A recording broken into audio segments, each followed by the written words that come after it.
Hello and welcome to another video. Thank you so much for joining me today. So today you're joining me at home. So I've been to Exeter recently to do some street photography, and I want to talk to you about my process and how I went about it and what I learned from doing street photography today. I did vlog it, or I did start to vlog it, but I didn't lose the footage. I was pressing record to stop recording and it was starting the recording, and then I was pressing stop to stop the recording and it was starting the recording. So I ended up with a lot of footage on my feet, but I did manage to get some of the footage, which I will go through with you, and I'll just talk you through what I was doing and my process. And right at the end, I'll just chuck the rest of the photos up that we didn't manage to capture, and some of the ones where I was that obviously I've not recorded and I've just taken the photos. So I'll just chuck them all up at the end of the video. So let's jump in. So we start off our journey on the train to Exeter.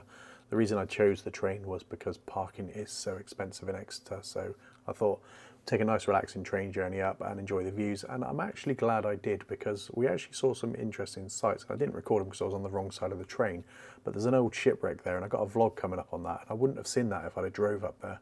So just going up by train, I've actually found a new location which I wasn't aware of before. So I just went on Google Maps and worked out how I could get to that location, and that's going to be in the vlog coming up. So I was quite happy about that. We did start taking images in the back streets up by the train station area, which I didn't vlog, but the pictures will be coming up later. We worked our way down to this old building, and it's actually known as the building that moved, because the original place that it was in, the council had marked for a better flow of traffic through the city, and they wanted to knock everything down. So the locals petitioned to have the building preserved, and they did that by getting it classed as a listed building, and then the council had no choice but to move the building. So they moved the building in the entirety from one street to another, and that's where it now resides. So if you ever visit Exeter, that's the one that you want to see for the building that moved. It's quite interesting.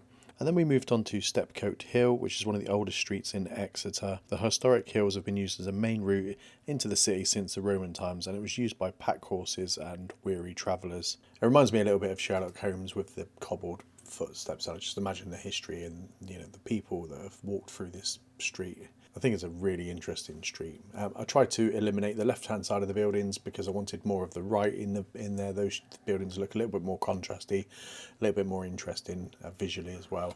So we headed to this medieval bridge, which actually was quite interesting. So if you look there in this photo, there are pointed arches and round arches, which I know nothing about architecture, but that was actually quite interesting. So I had to grab an image of that. And then there was a couple of rough sleeper beds that were just there. There was nobody in there. So I grabbed an image of that quickly.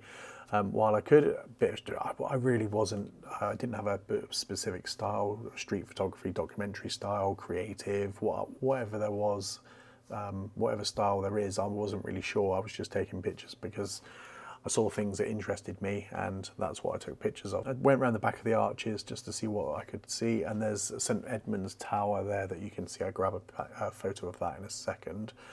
But at the moment I was just looking around at the brickwork and seeing what caught my eye really, and what actually caught my eye was an aeroplane flying over.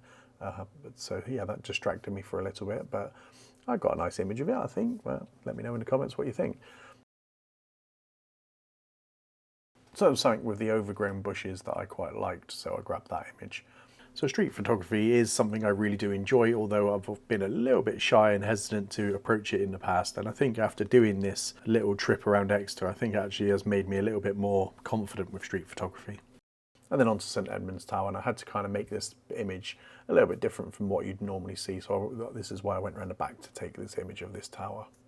So then we moved on to Exeter Cathedral area, and this building I just like the shadows on the floor, which is why I took this image in black and white. And then I went on to take the cathedral photos. Now I wasn't overly bothered about the people in the photo because it was a good experience to have people in the photo and be pointing the camera at something. And I found a lot of the time, because I'm pointing my camera at the building, the cathedral is a big thing there, people didn't really care too much that I was taking photos. So that was quite good to actually experience that. I did try and get one, however, without any people in, and that's this image. I took took that at, I think it was about 6-minute exposure, and then I just photoshopped some of the people out that was sitting still on the grass and not actually moving. And then here we are at a market, well, not a market, a stall. One of the stall holders was talking to one of the people that was in our group, and whilst that she was talking to them, I just went around taking photos of the stall, seeing what images I could get, which is quite good. But after this, we haven't got the footage. I go on to take some pictures in a barber shop. We were taking pictures outside, which is just down the road here, and they invited us in, and we took a load of pictures inside the barber shop, and they'll come up at the end of the video, possibly in a random order. I'm not sure how they'll show up yet, but they'll be there. So after the barber shop, we did a little jaunt around Exeter, and we went into the cavern. And again, at the end of this video, all those images will be there too. It's a little underground music venue. Never been there before, which was quite cool. So then I ended up at Princess A, and all I did was I chucked my camera bag on the floor, put my tripod up, put my camera on the tripod, and then I took some long exposure images of some people as they came towards the camera. Sometimes they would like smile at the camera, sometimes they'd be shy, sometimes, you know, they'd avoid the camera completely. But overall, nobody actually bothered me, nobody talked to me, nobody asked me what I was doing. People just went along daily business.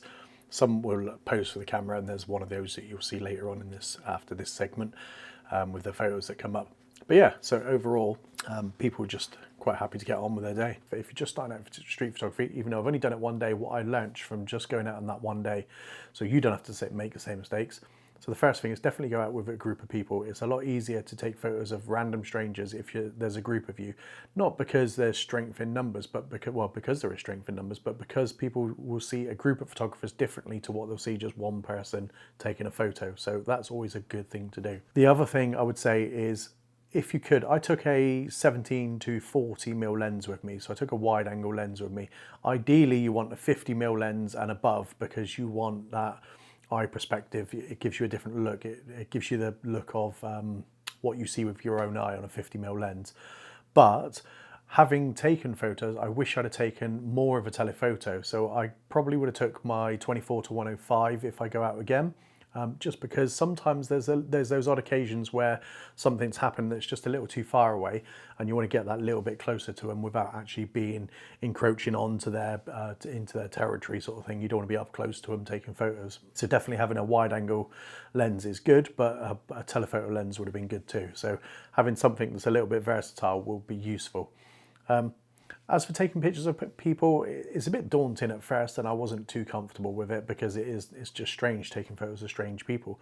But what I found really helped is find a subject like a doorway or some trees or anything that you can use in a frame.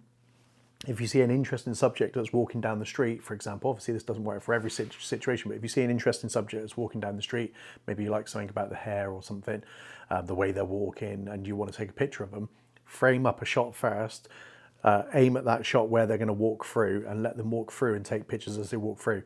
Because you're already aimed at that spot, they're not thinking you're taking pictures of them because they are walking through. They'll just think they're walking through your shot. So that, I think, helped me take a lot of pictures. So you'll see a lot of mine are walking past doorways and stuff, because I feel like that helped me. The doorways sometimes framed them. I've got some in a bus window, and I think that helps frame the people, but also it takes the attention off of you taking a photo of somebody that you see that you like the look of, because they look interesting. So yeah, so that's definitely a tip I would say. Definitely use structures and buildings around you to take that attention from yourself. So another thing, I think people are more willing to pose for the camera than what you realise. Like, I think when you just get to talk to people, people are quite open and willing just to, you know, oblige you. You're taking photos and you just ask them if I can take photos, and you'll see some of the photos that I put up there. This guy with billboards, there's people preaching in the streets that we've taken photos of. We've taken pictures of the band that were down in the cavern. They were just sitting there and they were quite happy for us to take photos of them. There's also just bystanders. People will walk past the camera and then just like put their thumbs up as you're taking photos and stuff. So people are a lot less intimidated by the camera than what you might think. I personally think, oh, people get really like, why are you taking a picture of me? What's the big deal? But they're not actually that bothered. And a lot of people, I think it's because it's more of a social media generation now. A lot of people are quite used to being behind the camera or in front of the camera, and it's really not that much of a bigger deal. So you think you're going to get a reaction from it, and you actually don't. I would say 99 times out of 100, people really don't care that you're taking photos. And then you might get the odd one that might give you a funny look, Like if you're taking a photo of them, they might look at you and see that you're taking a photo, but then they just carry on about their daily business. They really don't care. So yeah, definitely it's a confidence thing going out and taking street photography. But once you break down that barrier and realize actually people don't care what I'm taking pictures of. I mean, I was just taking pictures of random people by the end of it. And I wish I'd been like that at the start, but the next time I go out, I'll be a lot more confident and get a lot more interesting images, I think. So let's just jump back on the computer now and have a look at those final images that I took without the vlogging camera switched on. So please do let me know in the comments, what do you think of these images? Were they good? Did I develop a style for street photography? Because it's the first real time doing street photography. Be interesting to know what you thought of the images. Were they any good? What would you do differently? All that sort of stuff. Always appreciate that. Yeah, so that's great. So we'll jump back on the computer now, but just leaves me to say thank you so much for watching, and I'll catch you on the next one.